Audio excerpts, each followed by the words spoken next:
चौकामध्ये होत असलेली ही बैठक आहे, ही कॉर्नर सभा आहे. त्या कॉर्नर सभेला अनेक नेत्याने संबोधित केलं. आपल्याला 20 तारखेची जी विधानसभेची निवडणूक आहे, त्या निवडणुकीला खरा सुधाकर घारे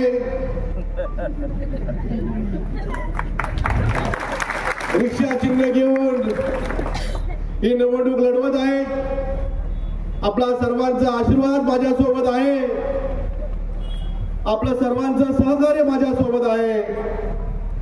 परंतु आपल्याला कर्जत शहरामध्ये एक छोटीशी कॉर्नर सभा झाली पाहिजे असं सर्व पदाधिकाऱ्यांचं म्हणणं होतं.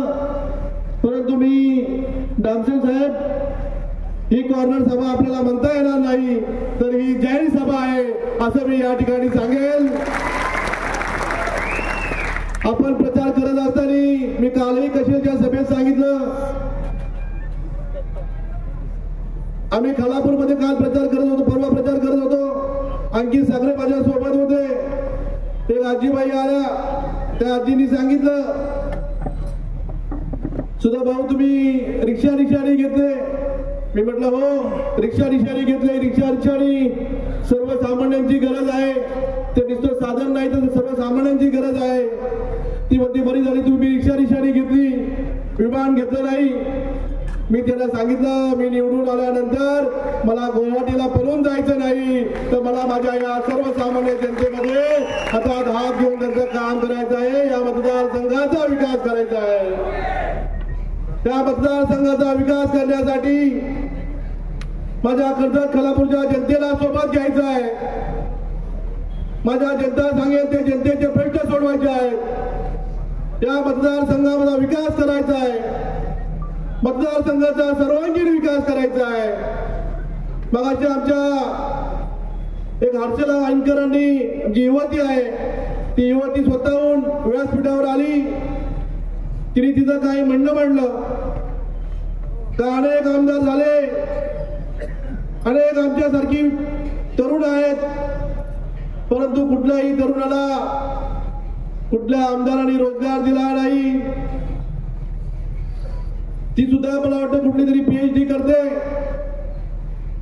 तिने MPSCचा सुद्धा अभ्यास केलाय.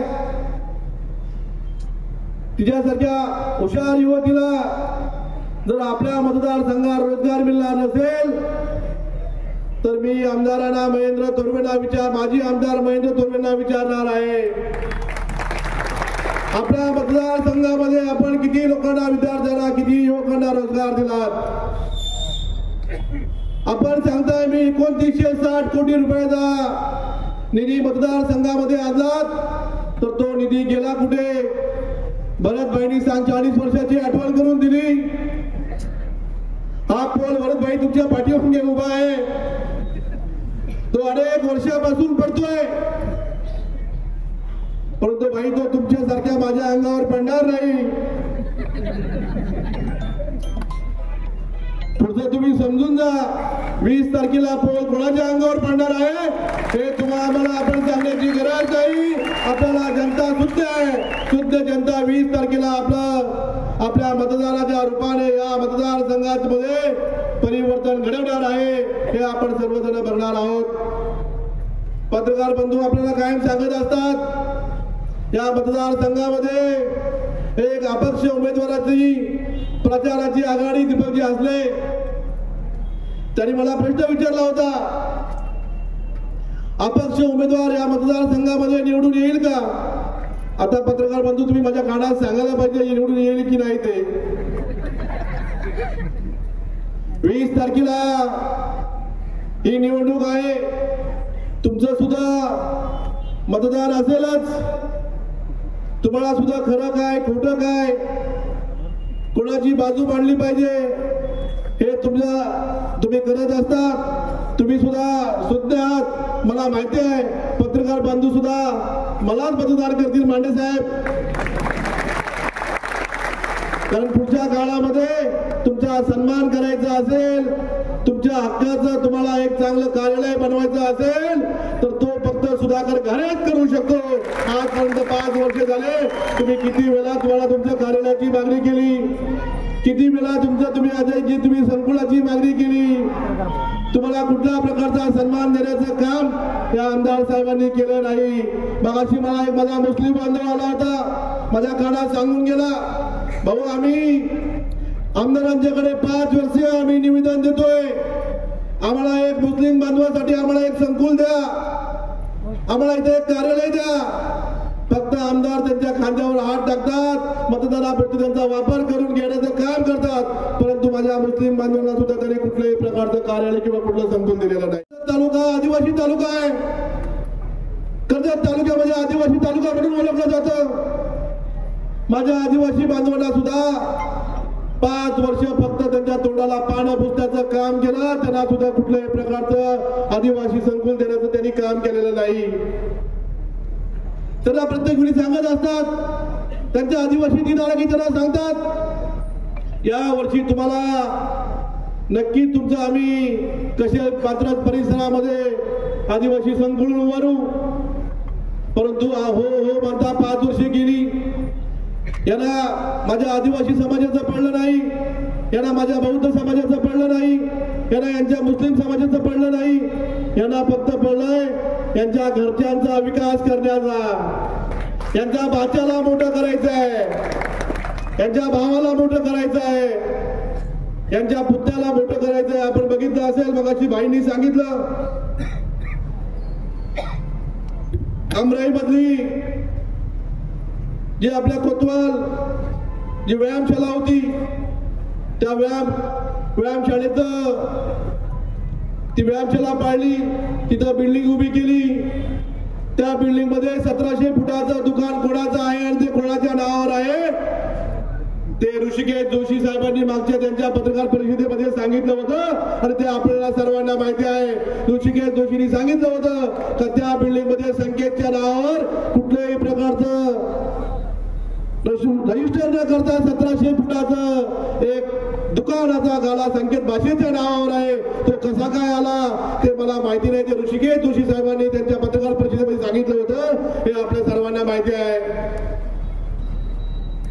कारण आपण बघितलं असेल, मधल्या काळामध्ये आपल्या तालुक्यामध्ये माझा बौद्ध समाज मोठा आहे तालुक्यामध्ये, त्यांना सांगितलं 16 गुंठ जागा तुम्हाला देतो,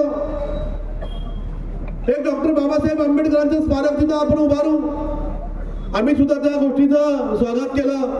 आम्हाला सुद्धा बरं वाटलं का 16 गुंठ्यामध्ये ज्यांनी आपल्याला कसं जगावं, कसं राहावं हे शिकवलं, त्यांचं स्मारक आपल्या कर्जतमध्ये होतंय आणि 16 गुंठ्यामध्ये होतंय म्हटल्यावर आम्ही सुद्धा विरोधी असून सुद्धा आम्ही स्वागत केलं. बैल ताशे वाजवीत त्यांची मिरवणूक काढली, त्यांना खांद्यावर उचलून आणलं. परंतु आमचा सुशील ओरा सुशील जरा आमचा सुशील आहे पॅन्थर आर्मीचा, त्यांचाच एक कार्यकर्ता आहे. त्या कार्यकर्त्यांनी माहितीचा अधिकार टाकला, तिथे किती जागा शिल्लक आहे ते त्यांनी शोधलं. तिथे 3 गुंठ जागा प्रथमेश शिल्लक आहे, बाकी ती पण लाव. ती जागा रेड लाईन आणि ब्ल्यू लाईन मध्ये गेले. मग तुम्ही माझ्या बौद्ध समाजाची फसवणूक करताय का? तुम्ही डॉक्टर बाबासाहेब आंबेडकरांचा अपमान करताय का? माझ्या तालुक्यामधला, माझ्या मतदारसंघामधला बौद्ध समाज शांत बसणार नाही. मधल्या काळामध्ये आमचे अभंगी दादा आहेत, त्या अभंगी दादाने सुद्धा पत्रकार परिषद घेतली. त्यांनी सुद्धा सांगितलं का माझ्या बौद्ध समाजाची फसवणूक केली. जर आपल्याकडे जागा नाही, जर आपल्याला कोणाला काही देता येत नाही, तर आपण एखाद्या समाजाची फसवणूक करू नये. काल त्यांची इथं सभा होती, मला वाटतं जाहीर सभा होती. त्या गव्हर्नर सभेमध्ये त्यांनी सांगितलं,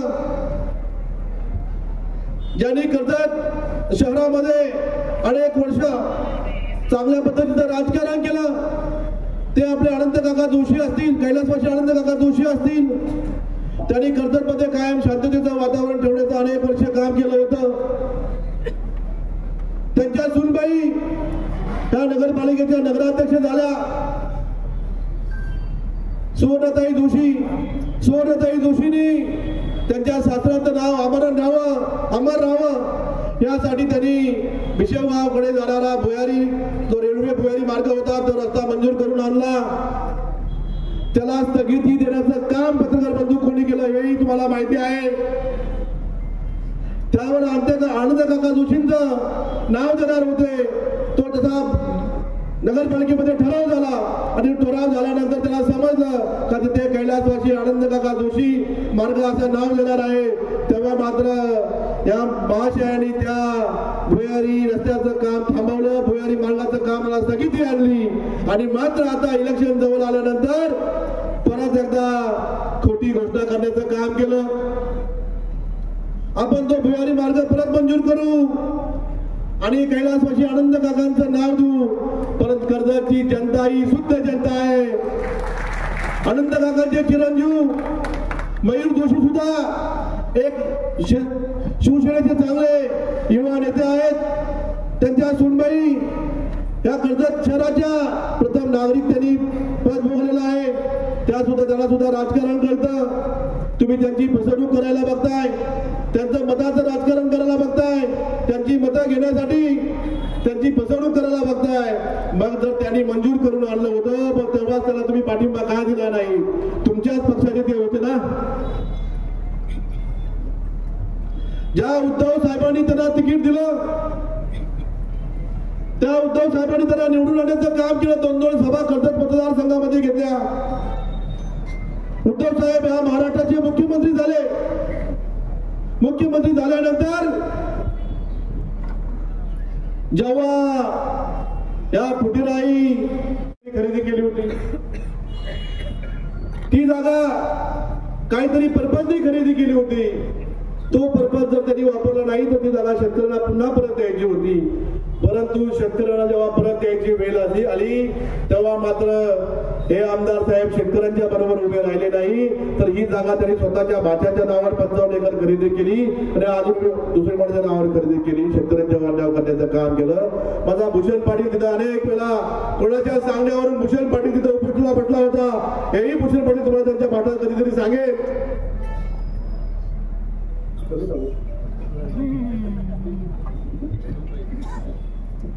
कारण आपण बघितलं असेल भूषण पाटलांना त्या परिसरामध्ये मला वाटते 450हून अधिक शेतकऱ्यांची फसवणूक करण्याचं त्या महाशयांनी काम केलंय.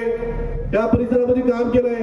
आपण बघितलं असेल आपल्या मतदारसंघामध्ये दहशत पाहिली असेल.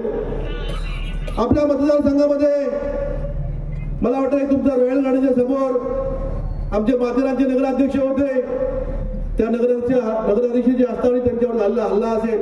मी आज माथेरानला गेलो होतो प्रचारासाठी. मला अजय सावंत साहेब भाषण करत होते.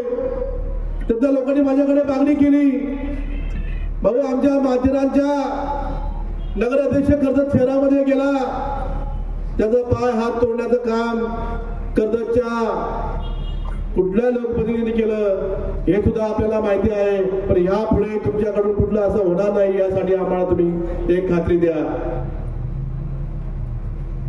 आपल्या मतदारसंघामध्ये माझ्या महिला भगिनीसाठी काय केलं? परवा 4 दिवसापूर्वी मी एक पत्रकार परिषद घेतली. वायके साहेब त्यावेळी 2019चा आमदारांचा जाहीरनामा काढला. त्या जाहीरनाम्यामध्ये आमदारांनी सांगितलं होतं मी हे करणार आहे, मी ते करणार आहे, मी शिक्षणाची व्यवस्था करणार आहे. मी जाहीरनामा काढला. पत्रकारांच्या समोर त्यांचंच मला वाटतं स्पीच ऐकवलं. एक विषय वाचून दाखवला. हे झालं काय? पत्रकार म्हणतात नाही झालं. हे झालं काय? पत्रकार म्हणतात नाही झालं. मग जर 2019चा ते जाहीरनामा काढला होता, ते 26 जे विषय होते, ते मुख्य जे कामं होती ती मुख्य कामं तुम्ही ते करणार होतात, त्याचं एकही काम तुम्ही करू शकले नाहीत. आणि तरी सुद्धा तुम्ही सांगताय आम्ही 2960 कोटी रुपयाचा निधी आणला, कर्जतमध्ये विकास केला, आमच्या कोंढाणा धरण सुद्धा त्यांनी आणलं म्हणतायत. कर्जत बरोबर हवेही द्या त्यांनी आणलं म्हणतायत. कर्जत नेरळ हवेही द्या त्यांनी आणलं म्हणतायत. मग नक्की तुम्ही काम तरी काय केलं? मला वाटतं कर्जत बरोबर रस्ता त्यांनी आणला असेल, आमचं कोंढाणा धरण त्यांनी आणलं असेल आणि तुमचं नेरळ हवे त्यांनी आणलं असेल. तर त्यांचा हिशोब कुठेतरी चुकतोय. तो 2900 कोटी होणार नाही, तो 1000 कोटी निधी होईल. मला वाटतं तरी 1 लाख कोटी रुपये निधी होईल. आमचं कोंढाळाचं मला वाटतं काहीतरी 1200-1400 कोटीचा निधी त्याच्या दंडाला निधी आहे. खोटं बोलायचं, रेटून बोलायचं. जर तुम्ही 2960 कोटी रुपयाचा निधी आणला तर एखादं चांगलं हॉस्पिटल का आणलं नाही, एखाद शिक्षण संस्था का आणली नाही, आमच्या युवकांसाठी एखादं क्रीडांगण का बांधलं नाही, आमच्या युवतीसाठी एखादा गृहोद्योग का आणला नाही, सुशोभीकरण केलं म्हणजे विकास झाला का? सुशोभीकरण म्हणजे आपल्या मतदारसंघाचा विकास झाला का? माझ्या किती वेळा या मतदारसंघामध्ये तुम्ही आमदार असताना 5 वर्षामध्ये आमसभा घेतल्या, 5 वर्षामध्ये एक सुद्धा आमसभा घेतली नाही. हे पहिला आमदाराचा रेकॉर्ड असेल. मला वाटतं प्रत्येक 6 महिन्याला एक आमसभा घ्यायची असते, बरोबर असू शकते. 10 आमसभा होणं गरजेचं होतं. वाके साहेब एक सुद्धा आमसभा झाली नाही. 5 वर्षात एकही आमसभा घेऊ शकली नाही. माझी जनता म्हणणं मांडणार कुठे, त्यांचे विषय मांडणार कुठे, ते न्याय मागणार कुणाकडे? जर 5 वर्षामध्ये तुम्ही एकही आमसभा घेऊ शकले नाही. तुम्ही एक डॉक्टरांची मिटिंग घेतली का? तुम्ही व्यापाऱ्यांची मिटिंग घेतली का? तुम्ही माझ्या वकील बांधवांची मिटिंग घेतली का? तुम्ही नक्की कामं तरी काय केली? तुम्ही रोज मुंबईला जायचं, पुण्याला जायचं, इकडे फिरायचं, सुशोभीकरण करायचं, आपल्या भाषेचा उद्धार करायचा, विकास करायचा. इतकंच काम आपण या 5 वर्षामध्ये केलं. आता 20 तारखेला मात्र तुम्ही तयारी ठेवा, तुमच्या बॅगा भरून ठेवा. माझी जनता माझ्या बरोबर आहे.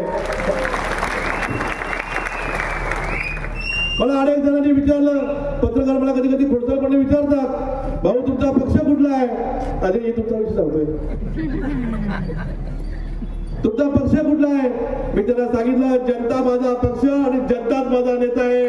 त्यामुळे मला काही घाबरण्याची गरज नाही. मला जनता निवडून आणेल. 20 तारखेला रिक्षा समोरचं बटन दाबून प्रचंड बहुमताने आमच्या परिवर्तन विकास आघाडीचा विजय होईल आणि आमच्या कर्जत खालापूर मतदारसंघाचा सर्वांगीण विकास करण्यासाठी मी आणि माझी सर्व जनता कटिबद्ध असो, असं या ठिकाणी मी आपल्या सर्वांना सांगेन. आपण काम करत असताना